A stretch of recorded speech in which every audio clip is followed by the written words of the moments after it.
So I want to give some more important things. Regularly I am giving, but now so అజ్ఞానానంద తిమిరస్య జ్ఞానాంజన శలకాయ చక్షురుం Tanmaya ఏన తస్మై శ్రీ గురవే నమః. So ముందుగా గురువు అంటే అజ్ఞానంతో వచ్చిన వాళ్ళను జ్ఞానం అనే ఒక లేపనాన్ని ఇచ్చి వారి యొక్క అజ్ఞానాన్ని పారదొల్లడమే గురువు యొక్క తక్షణ కర్తవ్యం. అయితే పిల్లలు ఏ విధంగా ఫీల్ అవుతారంటే జనరల్గా మేము ఎంత సంకల్పంతో ప్రయత్నించినప్పటికీ మేము మీ వద్ద లేకున్నా, ఫర్ ఎగ్జాంపుల్ మేము ఒక పాఠం చెప్పి మీరు ఇంటికి వెళ్ళినప్పటికీ మీరు ఇంటి దగ్గర అది ఫాలో అప్ చేస్తురా లేదా అనే మా సంకల్పంతో ఒకరో ఇద్దరో మా సంకల్పం మీ మీద పెట్టి అలా చదవడానికి గురువు ఎల్లవేళలా మీ వెంట ఉంటూనే ఉంటాడు. సో బేసికల్లీ నేను ఈ కోచింగ్ సెంటర్ పెట్టడానికి ఒకటే రీజన్ ఉంది. యాక్చువల్గా ఉద్యోగం చేస్తే ఉద్యోగం పురుష లక్షణం, రైట్? సో ఇక్కడ ఉద్యోగం చేస్తే నేను నా కుటుంబం, అదే ఒక జీవితం, అదే ఒక సినిమా, వెంకటేష్ సినిమాలా ఉంటుంది. అంతటితో మాత్రమే ముగుస్తుంది. నేను నా సమాజం, నేను నా కుటుంబం, కుటుంబం నా సమాజం అని అనుకున్నప్పుడే ఒక సక్సెస్ అనేది మనకు వస్తుంది. ఇక్కడ చాలా మంది మనం 2012లో ఇన్స్టిట్యూట్ స్థాపించినప్పుడు జస్ట్ ఒక 10 minutes వెయిట్ చేయండి అమ్మా. 2012లో నేను Pune, Bengaluru, Chennai, Mumbai, so many cities I wanted for as a software developer.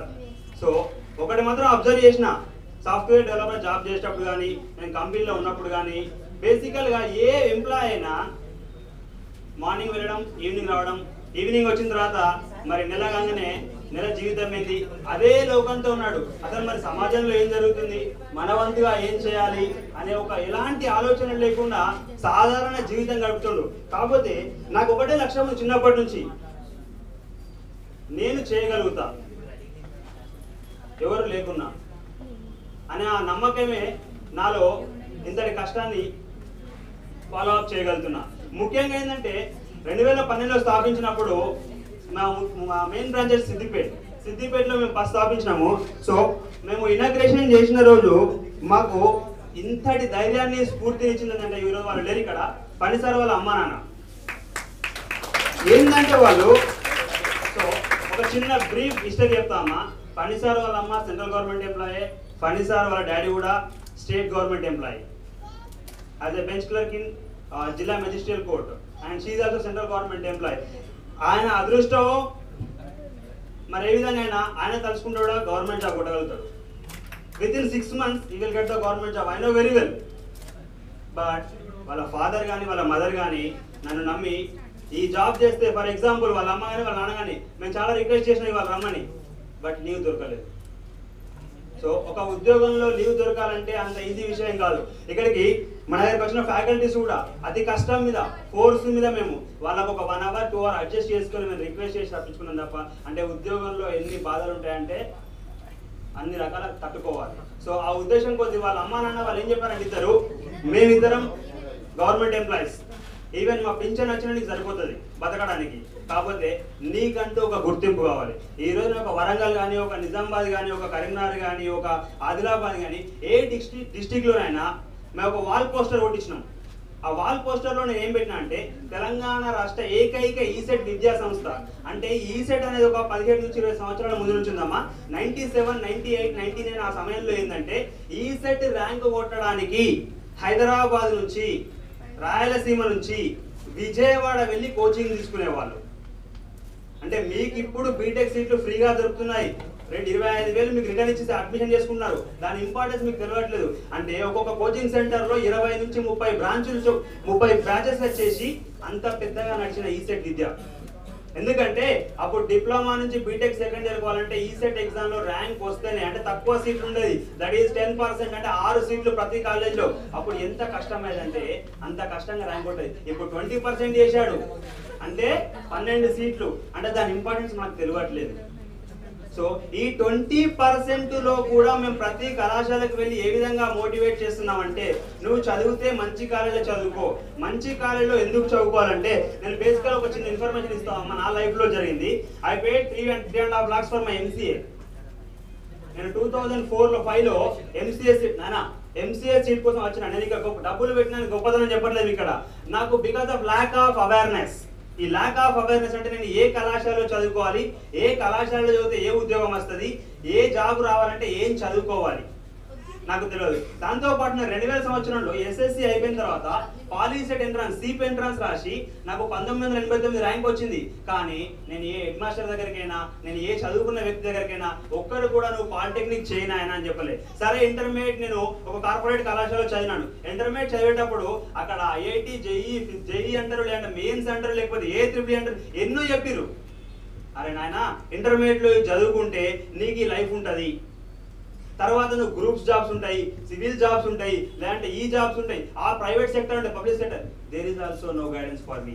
At the same time నేను గ్రాడ్యుయేషన్లోకి ఎంటర్ అయ్యేటప్పుడు నేను ఎంసెట్ ఎగ్జామ్ రాసిన 25,000 ర్యాంక్ వచ్చింది. ఎంసెట్లో 25,000 ర్యాంక్ అంటే నాకు సీట్ వస్తుంది. బట్ నాకు సీట్ వస్తున్న విషయం తెలియదు, ఆ కౌన్సిలింగ్ ఎలా జరుగుతుందో కూడా తెలియదు. So at the time what happen, నేను గ్రాడ్యుయేషన్లో జాయిన్ అయిపోయాను. గ్రాడ్యుయేషన్లో మొత్తం 8 బ్రాంచ్లు ఉంటాయి అమ్మ. ఎంపీసీ తీసుకోవాలన్నా, ఎంఎస్టీసీఎస్ తీసుకోవాలన్నా, ఎంఈసీఎస్ తీసుకోవాలన్నా తెలియదు. ఏదో బై డిఫాల్ట్గా ఎంపీసీఎస్ తీసుకున్నాను. ఎంపీఎస్సీ తీసుకున్న తర్వాత మా నెక్స్ట్ ఫ్యూచర్ ఏంటిది, నాకు గోల్ ఉండే ఎంఎస్సీ ఫిజిక్స్ రాయాలి, ఫిజిక్స్ చేయాలని చెప్పి. బట్ ఎంపీసీతో డిగ్రీ ఎంపీసీఎస్తో డిగ్రీ అయిపోగానే మా మిత్రులందరూ ఒక 20 మెంబర్స్ మనందరం డబ్బులు ఉన్నోళ్ళం కదా, మన మేనేజ్మెంట్ కూడా సీట్ కొనుక్కొని ఎంసీఏ అని చెప్పి సలహా ఇచ్చారు. సో ఆ సలహా నిమిత్తం ఎంసీఏకి వెళ్ళిపోయినా. సో అందులో నా లక్కీయెస్ట్ థింగ్ ఏంటంటే నాకు కావాల్సిన ఒక 3-4 మెంబర్ ఫ్రెండ్స్ కూడా ఈ హాల్లో కూర్చున్నారు. I'm very happy to see you, right. So ఇక్కడ ఏంటంటే అలా ఎంసీఏ చేసినాక కూడా ఎంసీఏ చేసినప్పుడు వాళ్ళు ఏం చెప్పారు, డబ్బులు కట్టండి సీట్ వస్తుంది మీకు, తర్వాత ఉద్యోగాలు ఉంటాయి నాయన అని చెప్పిన వాళ్ళు. సో నా ఫౌండేషన్ గా నేను ఏం చెప్తాను అంటే, బాబు నాయన I'm very much interested to see the movie of Businessman. You know very well Businessman లో మనకు లాస్ట్ కు మహేష్ బాబు ఏం చెప్తాడమ్మా, యువకులకు ఒకటే సందేశం ఇస్తాడు. ఏమిస్తాడు, నీకన్నా గొప్పడు నీకు నువ్వే తోపు.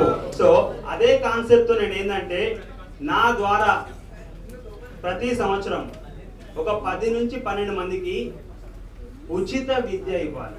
ఆ ఉచిత విద్య ఎవరికి ఇవ్వాలంటే వాడు ఒక ఉద్యోగం వచ్చినప్పుడు నేను గుర్తుకు రావాలి.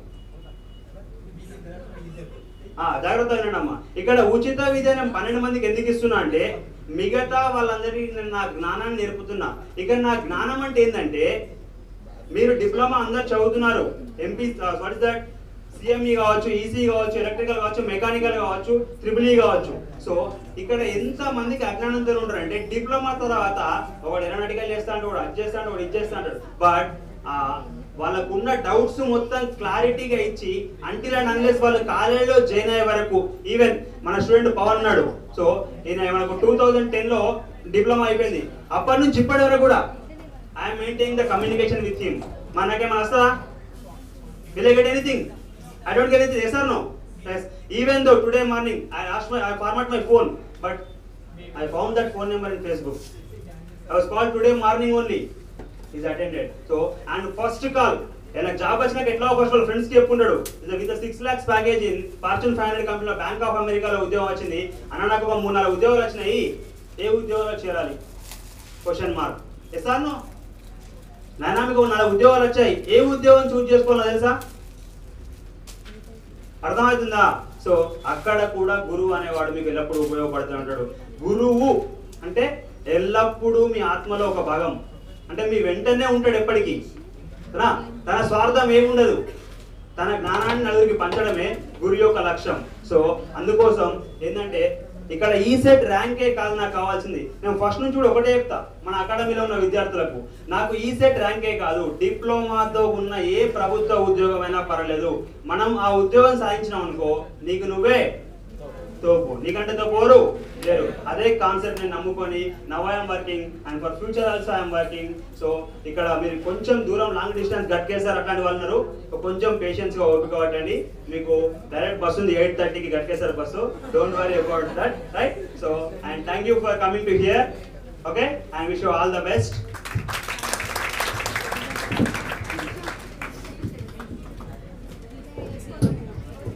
Thank you, sir. Thank you for your wonderful words. Guru Brahma, Guru Vishnu, Guru Deva, Maheshwara. Urke anledu. Ilanti guruni, one of the founder of our institution. Ilanti guruni manaki ichina valla parents ni వాళ్ళ father ని mother ని ఒక్కసారి stage పైకి invite చేస్తున్నాను. Sir please, madam please come on to the dais.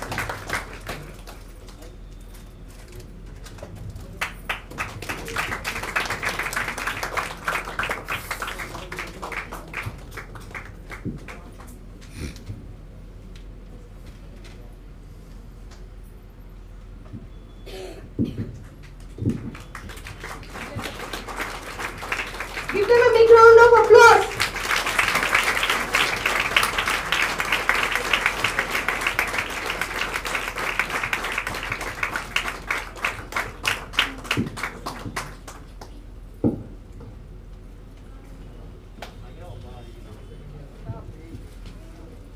ఇలాంటి గురువుకి ఒక గురువు రామకృష్ణ సార్ ని స్టేజ్ పైకి ఆహ్వానిస్తున్నాను. Sir please come on to the dais.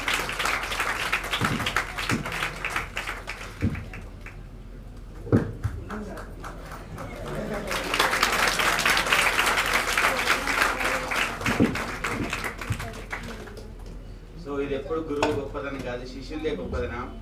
గురువులు చాలా మంది ఉంటారు, గురువును గుర్తించుకోవడం అనేది శిష్యుని గొప్పదనం. Okay right. Thank you, sir.